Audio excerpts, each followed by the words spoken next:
Moby Dick. Chapter 116. The Dying Whale. Not seldom in this life, when, on the right side, fortune's favorites sail close by us, we, though all adroit before, catch somewhat of the rushing breeze, and joyfully feel our bagging sails fill out. So seemed it with the Pequod. For next day after encountering the gay bachelor, whales were seen and 4 were slain, and one of them by Ahab.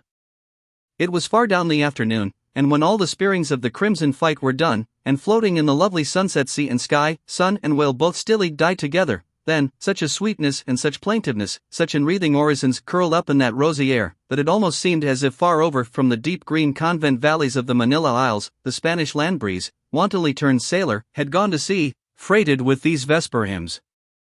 Soothed again, but only soothed to deeper gloom, Ahab, who had sterned off from the whale, sat intently watching his final wanings from the now tranquil boat.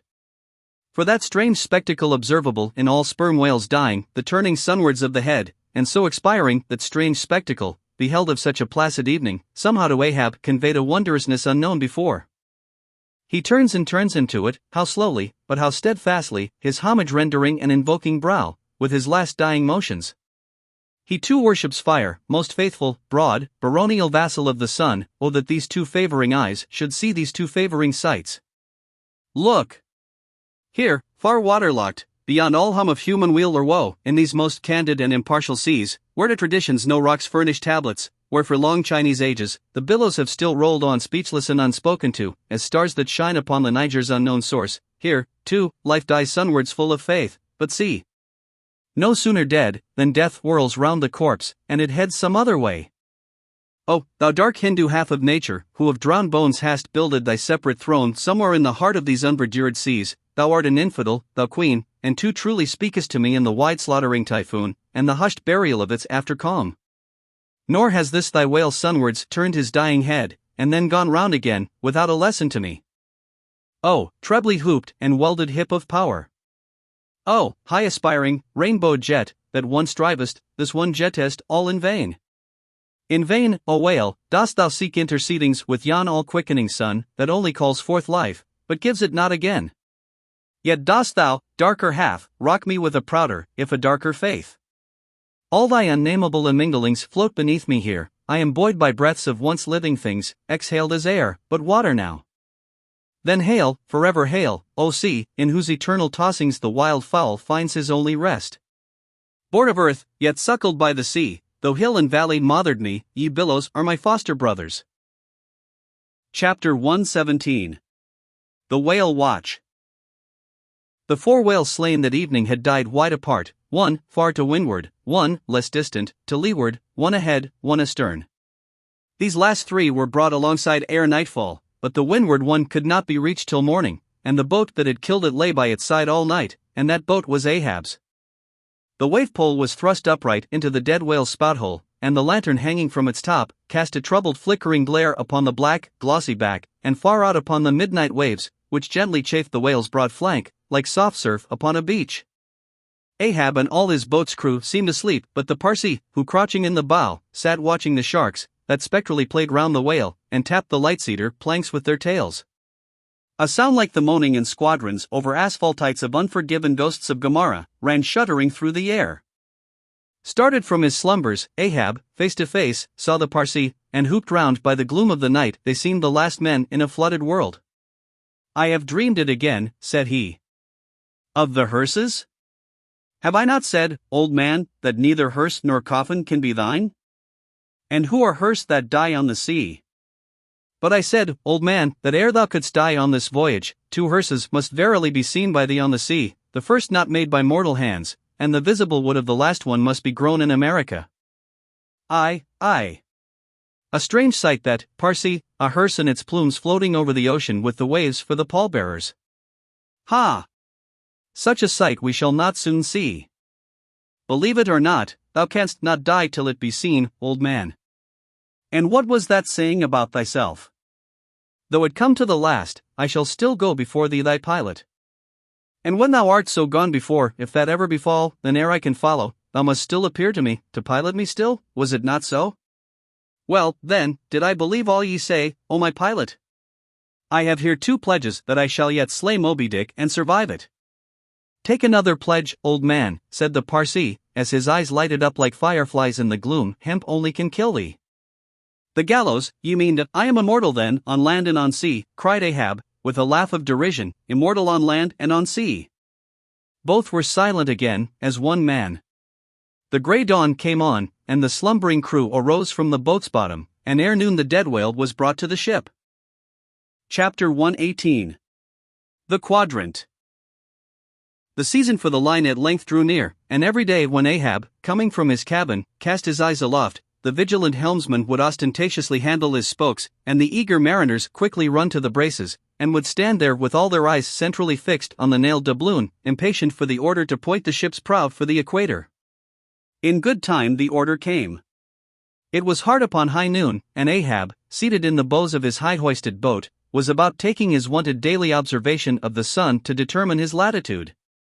Now, in that Japanese sea, the days in summer are as freshets of effulgences. That unblinkingly vivid Japanese sun seems the blazing focus of the glassy ocean's immeasurable burning glass. The sky looks lacquered, clouds there are none, the horizon floats, and this nakedness of unrelieved radiance is as the insufferable splendors of God's throne. Well, that Ahab's quadrant was furnished with colored glasses, through which to take sight of that solar fire.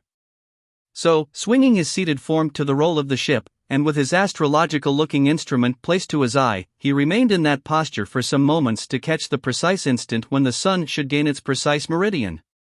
Meantime, while his whole attention was absorbed, the Parsee was kneeling beneath him on the ship's deck, and with face thrown up like Ahab's, was eyeing the same sun with him, only the lids of his eyes half hooded their orbs, and his wild face was subdued to an earthly passionlessness. At length the desired observation was taken, and with his pencil upon his ivory leg, Ahab soon calculated what his latitude must be at that precise instant. Then falling into a moment's reverie, he again looked up towards the sun and murmured to himself, "Thou sea mark! Thou high and mighty pilot! Thou tellest me truly where I am, but canst thou cast the least hint where I shall be? Or canst thou tell where some other thing besides me is this moment living? Where is Moby Dick? This instant thou must be eyeing him. These eyes of mine look into the very eye that is even now beholding him, aye, and into the eye that is even now equally beholding the objects on the unknown, thither side of thee, thou sun." Then gazing at his quadrant, and handling, one after the other, its numerous cabalistical contrivances, he pondered again, and muttered, "Foolish toy! Baby's plaything of haughty admirals, and commodores, and captains, the world brags of thee, of thy cunning and might, but what after all canst thou do, but tell the poor, pitiful point, where thou thyself happenest to be on this wide planet, and the hand that holds thee, no, not one jot more. Thou canst not tell where one drop of water or one grain of sand will be tomorrow noon, and yet with thy impotence thou insultest the sun. Science! Curse thee, thou vain toy, and curse be all the things that cast man's eyes aloft to that heaven, whose light vividness but scorches him, as these old eyes are even now scorched with thy light, O sun. Level by nature to this earth's horizon are the glances of man's eyes, not shot from the crown of his head, as if God had meant him to gaze on his firmament. Curse thee, thou quadrant, dashing it to the deck, no longer will I guide my earthly way by thee, the level ship's compass, and the level dead reckoning, by log and by line, these shall conduct me, and show me my place on the sea. I, lighting from the boat to the deck, thus I trample on thee, thou paltry thing that feebly pointest on high, thus I split and destroy thee." As the frantic old man thus spoke and thus trampled with his live and dead feet, a sneering triumph that seemed meant for Ahab, and a fatalistic despair that seemed meant for himself, these passed over the mute, motionless Parsee's face. Unobserved he rose and glided away, while, awestruck by the aspect of their commander, the seamen clustered together on the forecastle, till Ahab, troubledly pacing the deck, shouted out to the braces, "Up helm, square in!"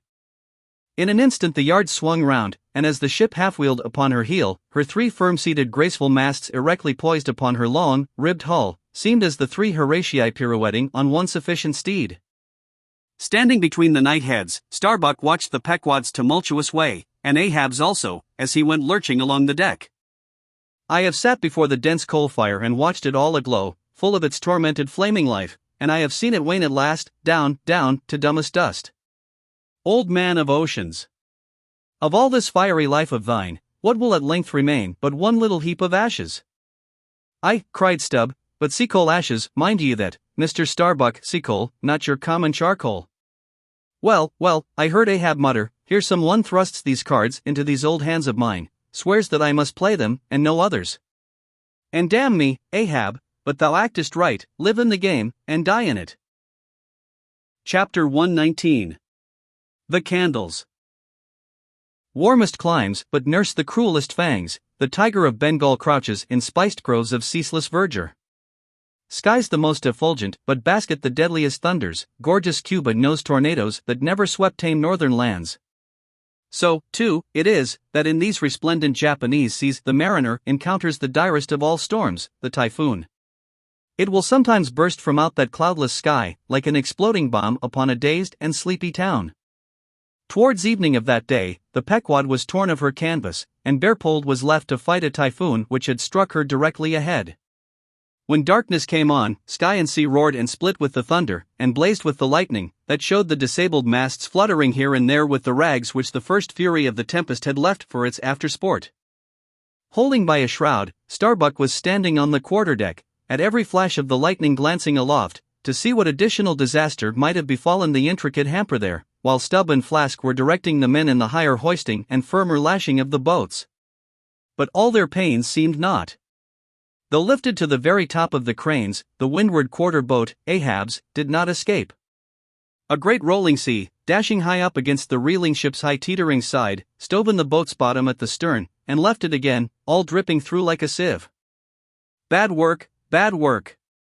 Mr. Starbuck, said Stubb, regarding the wreck, but the sea will have its way. Stubb, for one, can't fight it. You see, Mr. Starbuck, a wave has such a great long start before it leaps, all round the world it runs, and then comes the spring. But as for me, all the start I have to meet it, is just across the deck here. But never mind, it's all in fun, so the old song sings. Oh, jolly is the gale, and a joker is the whale, a flourish in his tail. Such a funny, sporty, gamey, jesty, jokey, hokey-pokey lad, is the ocean, oh. The scud all a-flyin'. That's his flip only foamin', when he stirs in the spicin'. Such a funny, sporty, gamey, jesty, jokey, hokey-pokey lad, is the ocean, oh. Thunder splits the ships, but he only smacks his lips, a tastin' of this flip. Such a funny, sporty, gamey, jesty, jokey, hokey-pokey lad, is the ocean, oh. Avast Stubb, cried Starbuck, let the typhoon sing, and strike his harp here in our rigging, but if thou art a brave man thou wilt hold thy peace. But I am not a brave man, never said I was a brave man, I am a coward, and I sing to keep up my spirits. And I tell you what it is, Mr. Starbuck, there's no way to stop my singing in this world but to cut my throat. And when that's done, 10 to 1 I sing ye the doxology for a wind-up. Madman! Look through my eyes if thou hast none of thine own. What? How can you see better of a dark night than anybody else, never mind how foolish? Here, cried Starbuck, seizing Stubb by the shoulder, and pointing his hand towards the weather bow, markest thou not that the gale comes from the eastward, the very course Ahab is to run for Moby Dick? The very course he swung to this day noon? Now mark his boat there, where is that stove? In the stern sheets, man, where he is wont to stand, his standpoint is stove, man. Now jump overboard, and sing away, if thou must. I don't half understand ye, what's in the wind? Yes, round the Cape of Good Hope is the shortest way to Nantucket, soliloquized Starbuck suddenly, heedless of Stubb's question. The gale that now hammers at us to stave us, we can turn it into a fair wind that will drive us towards home. Yonder, to windward, all is blackness of doom, but to leeward, homeward, I see it lightens up there, but not with the lightning. At that moment, in one of the intervals of profound darkness, following the flashes, a voice was heard at his side, and almost at the same instant a volley of thunder peals rolled overhead. Who's there? Old Thunder, said Ahab, groping his way along the bulwarks to his pivot hole, but suddenly finding his path made plain to him by elbowed lances of fire. Now, as the lightning rod to a spire on shore is intended to carry off the perilous fluid into the soil, so the kindred rod which at sea some ships carry to each mast, is intended to conduct it into the water. But as this conductor must descend to considerable depth, that its end may avoid all contact with the hull, and as moreover, if kept constantly towing there, it would be liable to many mishaps, besides interfering not a little with some of the rigging, and more or less impeding the vessel's way in the water, because of all this, the lower parts of a ship's lightning rods are not always overboard, but are generally made in long slender links, so as to be the more readily hauled up into the chains outside, or thrown down into the sea, as occasion may require. The rods! The rods, cried Starbuck to the crew, suddenly admonished to vigilance by the vivid lightning that had just been darting flambeaux, to light Ahab to his post. Are they overboard? Drop them over, fore and aft. Quick! Avast, cried Ahab, let's have fair play here, though we be the weaker side. Yet I'll contribute to raise rods on the Himalayas and Andes, that all the world may be secured, but out on privileges. Let them be, sir. Look aloft, cried Starbuck. The corpusants! The corpusants! All the yardarms were tipped with a pallid fire, and touched at each tripointed lightning rod end with 3 tapering white flames. Each of the 3 tall masts was silently burning in that sulphurous air, like 3 gigantic wax tapers before an altar. Blast the boat! Let it go, cried Stubb at this instant, as a swashing sea heaved up under his own little craft, so that its gunwale violently jammed his hand, as he was passing a lashing. Blast it! But slipping backward on the deck, his uplifted eyes caught the flames, and immediately shifting his tone he cried, the corpusants have mercy on us all. To sailors, oaths are household words, they will swear in the trance of the calm, and in the teeth of the tempest, they will imprecate curses from the topsail yardarms, when most they teeter over to a seething sea, but in all my voyagings, seldom have I heard a common oath when God's burning finger has been laid on the ship, when his mean, Tekla parson has been woven into the shrouds and the cordage. While this pallidness was burning aloft, few words were heard from the enchanted crew, who in one thick cluster stood on the forecastle, all their eyes gleaming in that pale phosphorescence, like a faraway constellation of stars. Relieved against the ghostly light, the gigantic jet negro, Dago, loomed up to thrice his real stature, and seemed the black cloud from which the thunder had come.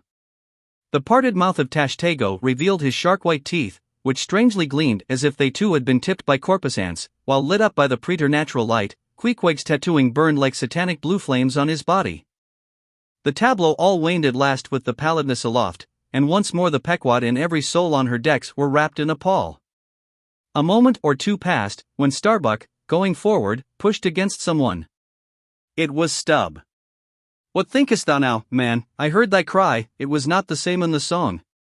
No, it wasn't. I said the corpusants have mercy on us all, and I hope they will, still. But do they only have mercy on long faces? Have they no bowels for a laugh? And look ye, Mr. Starbuck, but it's too dark to look.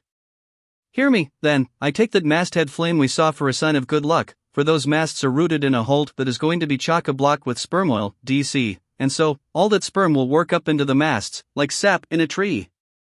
Yes, our 3 masts will yet be as 3 spermaceti candles, that's the good promise we saw. At that moment Starbuck caught sight of Stubb's face slowly beginning to glimmer into sight. Glancing upwards, he cried, See! See, and once more the high tapering flames were beheld with what seemed redoubled supernaturalness in their pallor. The corpusants have mercy on us all, cried Stubb, again. At the base of the mainmast, full beneath the doubloon in the flame, the Parsee was kneeling in Ahab's front, but with his head bowed away from him, while nearby, from the arched and overhanging rigging, where they had just been engaged securing a spar, a number of the seamen, arrested by the glare, now cohered together, and hung pendulous, like a knot of numbed wasps from a drooping, orchard twig. In various enchanted attitudes, like the standing, or stepping, or running skeletons in Herculaneum, others remained rooted to the deck, but all their eyes upcast. Aye, men, cried Ahab. Look up at it, mark it well, the white flame but lights the way to the white whale.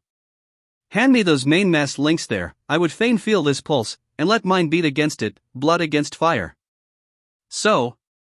Then turning, the last link held fast in his left hand, he put his foot upon the Parsee, and with fixed upward eye, and high-flung right arm, he stood erect before the lofty tripointed trinity of flames. Oh! Thou clear spirit of clear fire, whom on these seas I as Persian once did worship, till in the sacramental act so burned by thee, that to this hour I bear the scar, I now know thee, thou clear spirit, and I now know that thy right worship is defiance. To neither love nor reverence wilt thou be kind, and e'en for hate thou canst but kill, and all are killed. No fearless fool now fronts thee. I own thy speechless, placeless power, but to the last gasp of my earthquake life will dispute its unconditional, unintegral mastery in me. In the midst of the personified impersonal, a personality stands here. Though but appointed best, whenso I came, wheresoe'er I go, yet while I earthly live, the queenly personality lives in me, and feels her royal rights. But war is pain, and hate is woe. Come in thy lowest form of love, and I will kneel and kiss thee, but at thy highest, come as mere supernal power, and though thou launchest navies of full-freighted worlds, there's that in here that still remains indifferent. Oh, thou clear spirit, of thy fire thou madest me, and like a true child of fire, I breathe it back to thee. Sudden, repeated flashes of lightning, the 9 flames leap lengthwise to thrice their previous height. Ahab, with the rest, closes his eyes, his right hand pressed hard upon them. I own thy speechless, placeless power, said I not so? Nor was it wrung from me, nor do I now drop these links. Thou canst blind, but I can then grope. Thou canst consume, but I can then be ashes. Take the homage of these poor eyes, and shudder hands. I would not take it. The lightning flashes through my skull, mine eyeballs ache and ache, my whole beaten brain seems as beheaded, and rolling on some stunning ground. Oh, oh! Yet blindfold, yet will I talk to thee. Light though thou be, thou leapest out of darkness, but I am darkness leaping out of light, leaping out of thee. The javelins cease, open eyes, see, or not? There burn the flames. Oh, thou magnanimous! Now I do glory in my genealogy. But thou art but my fiery father, my sweet mother, I know not. Oh, cruel! What hast thou done with her? There lies my puzzle, but thine is greater. Thou knowest not how came ye, hence callest thyself unbegun, certainly knowest not thy beginning, hence callest thyself unbegun. I know that of me, which thou knowest not of thyself, O, thou omnipotent. There is some unsuffusing thing beyond thee, thou clear spirit, to whom all thy eternity is but time, all thy creativeness mechanical. Through thee, thy flaming self, my scorched eyes do dimly see it. Oh, thou foundling fire, thou hermit immemorial, thou too hast thy incommunicable riddle, thy unparticipated grief. Here again with haughty agony, I read my sire. Leap! Leap up, and lick the sky! I leap with thee, I burn with thee, would fain be welded with thee, defyingly I worship thee. The boat! The boat, cried Starbuck, look at thy boat, old man. Ahab's harpoon, the one forged at Perth's fire, remained firmly lashed in its conspicuous crotch, so that it projected beyond his whaleboat's bow, but the sea that had stove its bottom had caused the loose leather sheath to drop off, and from the keen steel barb there now came a leveled flame of pale, forked fire. As the silent harpoon burned there like a serpent's tongue, Starbuck grasped Ahab by the arm. God is against thee, old man, forbear, 'tis an ill voyage. Ill begun, ill continued, let me square the yards, while we may, old man, and make a fair wind of it homewards, to go on a better voyage than this. Overhearing Starbuck, the panic-stricken crew instantly ran to the braces, though not a sail was left aloft. For the moment all the aghast mates' thoughts seemed theirs, they raised a half-mutinous cry. But dashing the rattling lightning links to the deck, and snatching the burning harpoon, Ahab waved it like a torch among them, swearing to transfix with it the first sailor that but cast loose a rope's end. Petrified by his aspect, and still more shrinking from the fiery dart that he held, the men fell back in dismay, and Ahab again spoke. All your oaths to hunt the white whale are as binding as mine, and heart, soul, and body, lungs and life, old Ahab is bound. And that ye may know to what tune this heart beats, look ye here, thus I blow out the last fear. And with one blast of his breath he extinguished the flame. As in the hurricane that sweeps the plain, men fly the neighborhood of some lone, gigantic elm, whose very height and strength but render it so much the more unsafe, because so much the more a mark for thunderbolts, so at those last words of Ahab's many of the mariners did run from him in a terror of dismay. Chapter 120. The deck towards the end of the first night watch. Ahab standing by the helm. Starbuck approaching him. We must send down the main topsail yard, sir. The band is working loose and the lee lift is half stranded. Shall I strike it, sir? Strike nothing, lash it. If I had skysail poles, I'd sway them up now. Sir, in God's name, sir? Well. The anchors are working, sir. Shall I get them inboard? Strike nothing, and stir nothing, but lash everything. The wind rises, but it has not got up to my tablelands yet. Quick, and see to it by masts and keels. He takes me for the hunchback skipper of some coasting smack. Send down my main topsail yard. Ho, glue pots. Loftiest trucks were made for wildest winds, and this brain truck of mine now sails amid the cloud scud. Shall I strike that? Oh, none but cowards send down their brain trucks in tempest time. What a hoorish aloft there! I would e'en take it for sublime, did I not know that the colic is a noisy malady. Oh, take medicine, take medicine.